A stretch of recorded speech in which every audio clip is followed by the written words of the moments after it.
Hello friends and welcome back to the channel. If this is your first time with us, my name's Elena, and today I'm in my feelings because we are making two of my all-time favorite internet people and also my gay dads, Dan Howell and Phil Lester.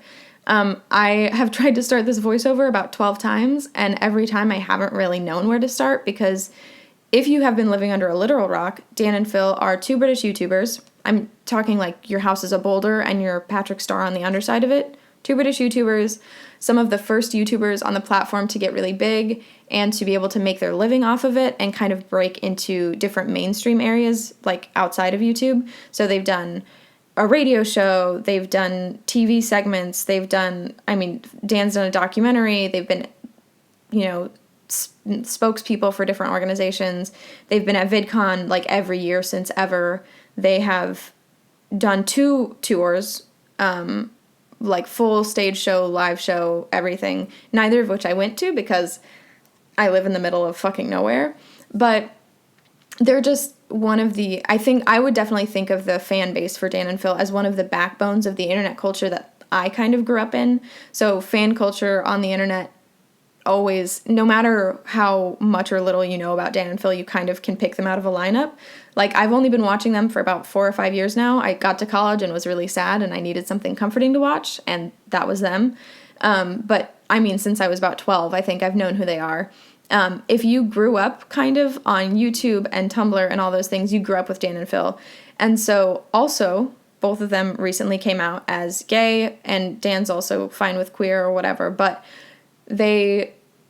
this is a big deal not just because they're famous or whatever, but also because they are the YouTubers that people grew up with, and honestly a lot of queer people. Like, if you look at the fan base that they have now, it's primarily like people in their early 20s who are just gay as fuck. And I love that, and I'm happy to be a part of it.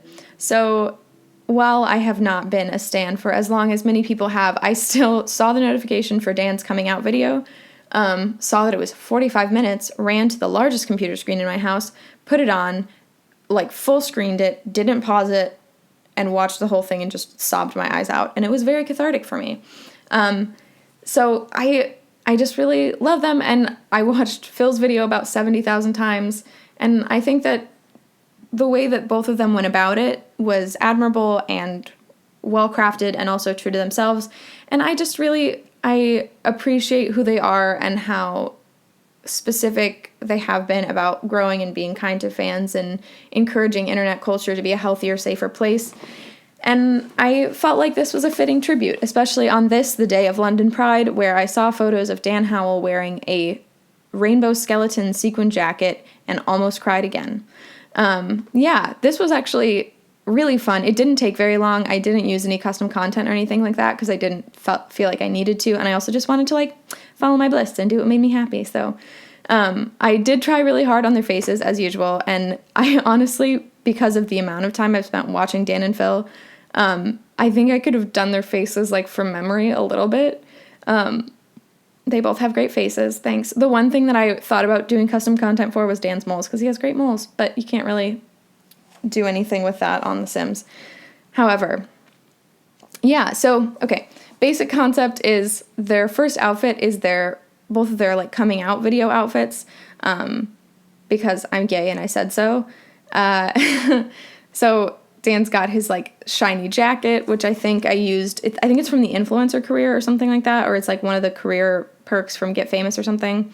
So Dan's got his shiny sequin jacket, which I love and I want one. And Phil's got his Vibes t-shirt, but it doesn't say Vibes because it's The Sims.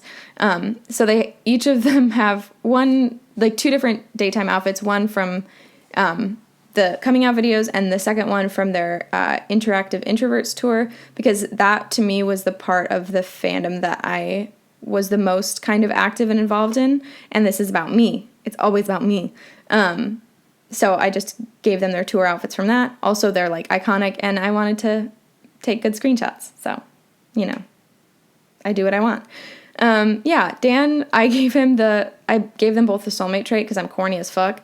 And also, I think that would, if you're going to download a Dan and a Phil sim, you're going to make them fall in love. We all know this. This is kind of what you do as a young gay person that really likes Dan and Phil, is you project onto them, and you get all of your serotonin from their relationship, and it's great.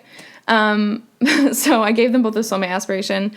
I also gave both of them creative and geeky because it's just true for both of them. They're video producers, and they also care a lot about being in charge of and making their own content, creative, and they also are giant nerds. Dan and Phil Games, anybody? When will it come back? I don't know. I also gave Dan the gloomy trait and Phil the cheerful trait. I know that comes down as like very kind of binary and simplistic, but it's The Sims, and I think it's important for Dan because he's also been an advocate for mental health and like bullying awareness kind of for young people in England for a while. He's been doing speaking events and stuff like that for a couple of years now.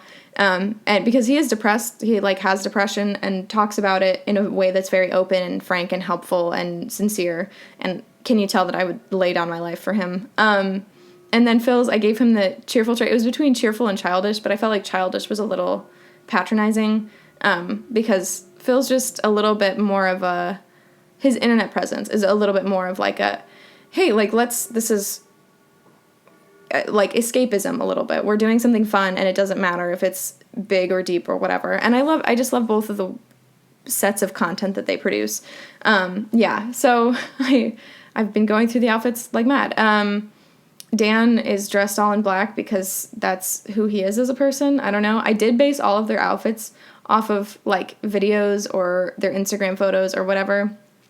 I think the party outfit, I might have done his like iconic leather jacket and gray shirt and black jeans thing. I think they wear black jeans for all their outfits. Oh, I went with that checkered shirt because that's also iconic Dan material. He's just the emo gay dad of my dreams. I have been I'm high off of the serotonin right now from looking at videos and pictures and stuff of him at Pride, just looking really happy and open. And someday I hope that I can do that at a Pride parade, but not yet. So the hot outfit is also based off an Instagram photo. I know he's wearing white, shocking, gasp. I have Instagram backup for it, so fuck you. I wasn't gonna swear in this video, but I just get really overenthused about Dan and Phil. So Dan's wearing all black, just being a gay king. I don't know. I would highly recommend, if you're the kind of person that spends a lot of time on YouTube and you have not sat down and watched the Dan's coming out video all the way through, I really highly recommend it just because I think he goes into a lot of nuance and detail, not just about his own experience, but about what it's like to just be outside of the mainstream in a way that people find fascinating and want to pick apart.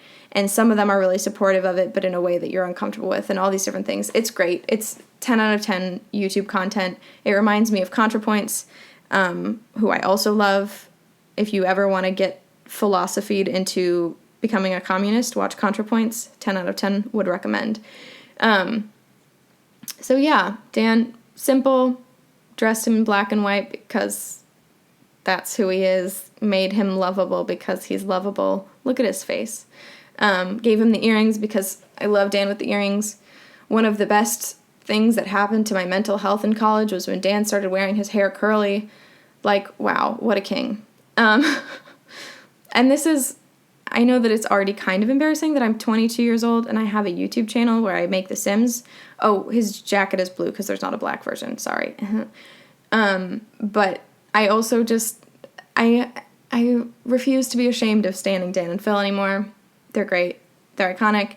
And I just applaud the courage and poise that it takes to come out after such a long time and after people have asked so many questions about it and been so invasive. And, a lot of people that did that were young at the time and they just didn't know better, really. But thankfully, I think this is another thing that I think Dan and Phil have contributed to internet culture is just the idea of, like, self-policing and making sure that you think of content creators and people that you have access to on the internet as people instead of, like, figures that you kind of play with in your brain. Phil's face was really fun to make. Both of their faces were fun to make because I like looking at pictures of them, but Phil's was fun to make because he just has such a unique, interesting, like, his profile's really distinctive, and he has this, like, giant head, like an Easter Island statue. He's spectacular. He's the best. the videos that they've made over the years have really meant a lot to me, and so did their coming out videos, and so here we are. I'm just mushy. If you can see at the bottom of the screen, I have that little career outfits girl that I download from the gallery every frickin' time, but I also cut out the part, I'm improving as a video editor, thanks Dan and Phil. I cut out the part where I went and got her from the gallery, so you didn't have to watch me do that for 6 seconds. You're welcome. Yeah, Phil's just this spectacular, bright soul who I think has always been very good about advocating for himself in terms of, like, you know, I get to decide what I'm comfortable with, and I don't need to spill my entire guts all over the whole internet. Like, there's the internet culture of, like, share everything with everybody all the time, and, like, you owe people information if you have a certain platform, and I think that Dan's been very good about being vulnerable, and Phil's been very good with boundaries, and I don't know. I like seeing them happy, and they look really happy. There's a line in Phil's coming out video where he says, "I'm gay, it's great, I'm happy," and I think his video is a lot more understated than Dan's, which is fine, because that's just his style and how he wanted to make that video. But there was just so much in it where he just is this, like, adult. He's not a young adult. He's, like, an adult, and he's gay, and he's happy, and he doesn't, like, his struggle with it isn't his main relationship to his sexuality, if that makes sense. And that really means a lot, I think, to me and other people. And yeah, I just hope he's doing good. And his merch is selling well. I'm not going to buy it because I don't think I can cope with having physical objects that I know that he chose, you know what I mean? But I support capitalism Lester. The only context under which I support capitalism is when you're buying Phil Lester's merch. Anyway, embarrassing levels of up their acidness. So Phil was also, it was fun to make his face, and it was fun to dress him, because he also is, like, I mean, the black jeans and the white sneakers come with, like, every single outfit, because that's just how he is. Like, they're white dudes from England. They're not exactly the peak of flair when they're getting dressed. But he does have a lot of, like, iconic Phil outfits. So his, like, with Dan, his first outfit is from his coming out video, and his second outfit is the Interactive Introverts Tour outfit. I feel bad about this. I gave Phil the receding hairline hair from the Backyard Stuff pack, or, like, the family pack, or I forget. It works so much better. He looks so much more like Phil when you zoom out. Because if you put this one on top of him, his, like, whole head looks so fucking weird. Like, what is that? And now he looks nothing like Phil Lester. He looks like I don't know, an extra in a James Bond movie. That's not what we're about. So I did give him the receding hairline hair. Phil, I'm just putting it into the universe that I'm sorry I did that to you, but I think it makes you look more like yourself, so. Yeah, he's also just a star and brings me a lot of comfort, and I love him. And I've been rewatching old videos for the past 2 weeks straight, just having a good time. I don't know. They're, like, part of how I, like, started to understand myself as a young person, I think, which sounds really corny, but, like, I mean, I knew before I got into their content that I wasn't straight, but a lot of the kind of vision that I have about, like, growing up and being happy and queer and accepting yourself kind of comes from them, if that makes sense.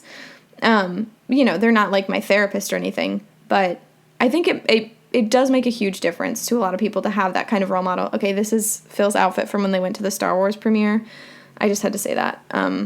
What an icon. But those kind of role models really, really matter, and especially in a space like YouTube and social media influence where, like, authenticity matters a lot, but you can get very caught up in producing yourself in a way that's palatable to other people.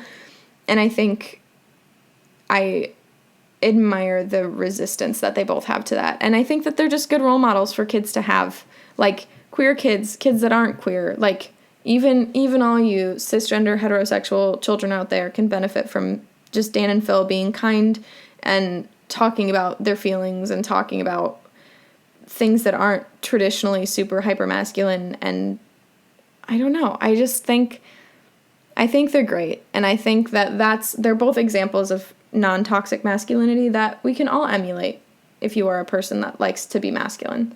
Yeah, I don't know. It's also hilarious to me that I think I also could have picked out their outfits from memory. Like, tragically, there is no romper. There's no men's romper to put Dan in, because The Sims has failed me in that respect. They have, you can put the lady rompers onto a male framed sim, but it's not the same. Yeah, I had to put iconic Phil in the jean jacket. This voiceover's a hot mess of me gushing about Dan and Phil, and me wanting to tell people about my outfit theories.